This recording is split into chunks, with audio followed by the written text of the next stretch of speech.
सगळ्यांचंच लक्ष लागून राहिलेल्या मुंबई महानगरपालिकेच्या बेस्ट पतपेढीचा निकाल समोर आला आणि या निवडणुकीमध्ये ठाकरेंना भोपळाही फोडता आला नाही। या सगळ्या निकालानंतर ठाकरे बंधूंच्या या पराभवावर आणि भविष्यावर कवित्व सुरू असताना तिथं राज ठाकरे आणि मुख्यमंत्री देवेंद्र फडणवीसांची भेट झाली आणि या भेटीनंतर सुद्धा अनेक तर्कवितर्कांना चर्चांना उधाण आलं। पाहुयात या सगळ्या संदर्भातला हा स्पेशल रिपोर्ट।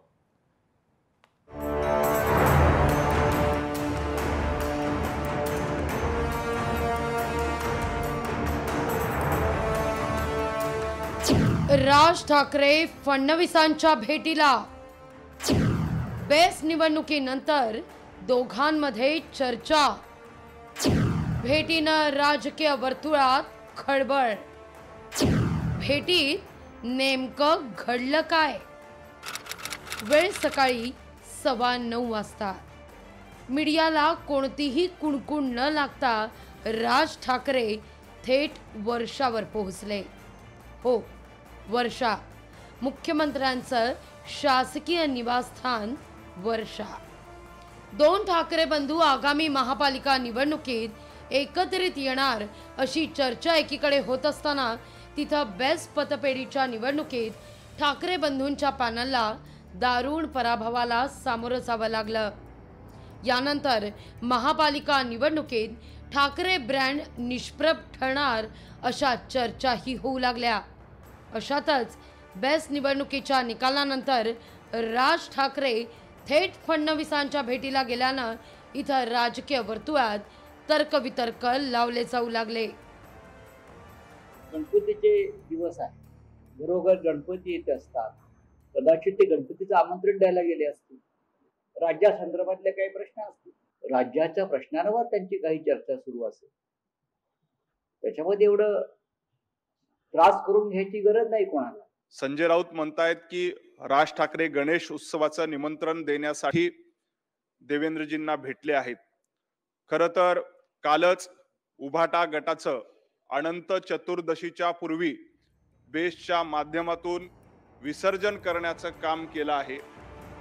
पण या साऱ्या तर्कवितर्कांना पूर्णविराम मिळाला तो राज ठाकरे यांच्या पत्रकार परिषदेनं।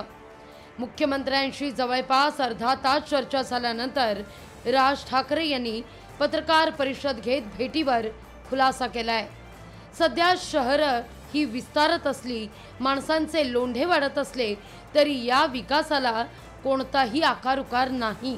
त्यामुळे टाउन प्लॅनिंग महत्त्वाचं असून शहरातल्या ट्रॅफिकवर, पार्किंग समस्येवर गांभीर्यानं पाहणं गरजेचं आहे। राज्य सरकारनं यावर तातडीनं पावलं उचलणं नितांत गरजेचं असल्याचं राज ठाकरे म्हणतायत। आणि नेमक्या याच मुद्द्यावर आपण मुख्यमंत्री देवेंद्र फडणवीसांशी चर्चा केली असल्याचं देखील त्यांनी सांगत प्रेझेंटेशनही सादर केलं असल्याचं म्हटलंय। रस्ते कमी आहेत, ट्रॅफिकला शिस्त नाही, कोणी कुठेही गाड्या पार्क करतायत, काहीही चालू आहे। या शहरांमध्ये काय प्रकारची सिस्टीम असली पाहिजे, कुठे गाड्या पार्क केल्या पाहिजेत, कुठे लावल्या पाहिजेत, डबल पार्किंग करत असतात, नो पार्किंगमध्ये लावत असतात, कुठेही लावत असतात। आणि त्या दृष्टिकोनातनं मी एक छोटासा आराखडा आज मी मुख्यमंत्र्यांना दिला। राज ठाकरेंनी नेमक्या काय उपाययोजना सुचवल्या आहेत तेही पाहूया। काही गोष्टींची शिस्त ही लागायलाच हवी। छोटी मैदान आहेत, त्या मैदानाच्या खाली 500 ते 1000 गाड्यांचं पार्किंग करावं। पार्किंग आणि नो पार्किंगच्या फुटपाथला रंग हे वेगळे असले पाहिजेत। शहरांचा पार्किंगसाठीचा आराखडा असणं गरजेचं। 2 आणि 4 चाकी वाहनं ट्रॅफिक सिग्नल पाळतील या दृष्टीनं कायदे कठोर करावेत। ट्रॅफिकचा एकदाचा सोक्षमोक्ष लागायलाच हवा। इतकंच नाही तर रस्ते खराब झाले की टेंडर निघतं, खड्डे बुजवण्याचं टेंडर निघतं आणि कंत्राटदाराला शिक्षा मात्र होत नाही। त्यामुळे रस्ते बनवणं हा आपल्याकडे धंदा आहे, ते खराब झालेच पाहिजेत, सगळं साठलोट आहे अशी टीकाही राज ठाकरे करतायत। रस्ते बनवणे हा साधारणपणे धंदा आहे। धंदा कशा अर्थाने बोलतोय मी की टेंडर काढायची, रस्ते बांधायचे, ते खराब झालेच पाहिजेत। खराब झाले की लगेच ते खड्डे बुजवायचं टेंडर निघतं आपल्याकडे। म्हणजे आपल्याकडे तो जो कोणी कॉन्ट्रॅक्टर असेल त्याला कुठच्याही प्रकारचे पनिशमेंट होत नाही, खड्डे बुजवायचं कॉन्ट्रॅक्ट निघतं, त्याच्यात करप्शन होतं, पुन्हा नवीन रस्ते बांधण्यासाठी परत नवीन टेंडर होतं. या सगळ्या गोष्टींना लोक त्रासलेले आहेत. तेव्हा आता राज ठाकरे यांनी शहरीकरण आणि वाढत्या शहरीकरणाला कुठेतरी शिस्त लागावी याकरता फडणवीसांची घेतलेली ही भेट ही जरी महत्त्वाची असली तरी महाराष्ट्रातले 2 बडे राजकीय नेते भेटणार आणि राजकारणावर चर्चा होणार नाही हे मात्र न पटणार आहे.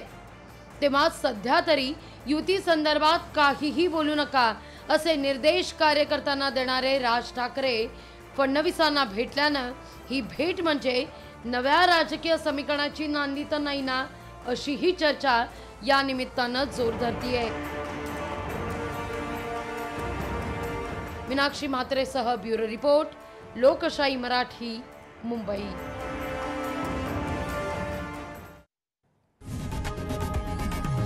लोकशाही मराठी ऐका, पहा, जागरूक रहा.